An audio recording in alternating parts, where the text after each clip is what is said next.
বিরলে তেল জব্দ করে বেশি দামে বিক্রির অপরাধে ৩,০০০ টাকা জরিমানা। উপজেলার ৮ নং ধর্মপুর ইউনিয়নের কালিয়াগঞ্জ বাজারে ১৮৩ লিটার জ্বালানি তেল জব্দ করে বিক্রির অপরাধে ভোক্তা অধিকার সংরক্ষণ আইন ২০০৯-এর ৪০ ধারায় নুরুজ্জামান মানিককে ভ্রাম্যমাণ আদালতে ৩,০০০ টাকা জরিমানা করা হয়েছে। একই সাথে জব্দকৃত ১৮৩ লিটার তেল সরকার নির্ধারিত মূল্যে উপস্থিত জনসাধারণের নিকট বিক্রয় করা হয়।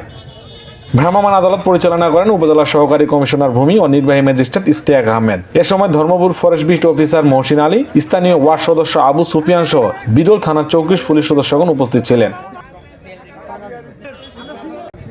জনস্বার্থে এমন অভিযান অব্যাহত থাকবে বলে জানান নির্বাহী ম্যাজিস্ট্রেট। একই সাথে তিনি জনগণের সাথে বিষয়টি নিয়ে বিশদ আলোচনা করেন। অভিযোগ পাওয়া গেলে অপ্রমাণিত হলে জনস্বার্থে পর্যায়ক্রমে এ ধরনের অভিযান আরও অব্যাহত থাকবে বলে আশ্বাস দেন নির্বাহী ম্যাজিস্ট্রেট। তিনি আরও বলেন, আপনাদের সকল ধরনের সমস্যায় উপজেলা প্রশাসন সবসময় পাশে আছে ও থাকবে ইনশাআল্লাহ। এদিকে সরকারি মূল্যে তেল পেয়ে উচ্ছ্বসিত সাধারণ জনগণ। একই সাথে এমন অভিযান অব্যাহত রাখার দাবি জনসাধারণের। কতটুকু পাইছেন আপনি? জনসাধারণের দুর্ভোগ আমার জীবনে প্রথম এই দুর্ভোগ পাইলাম।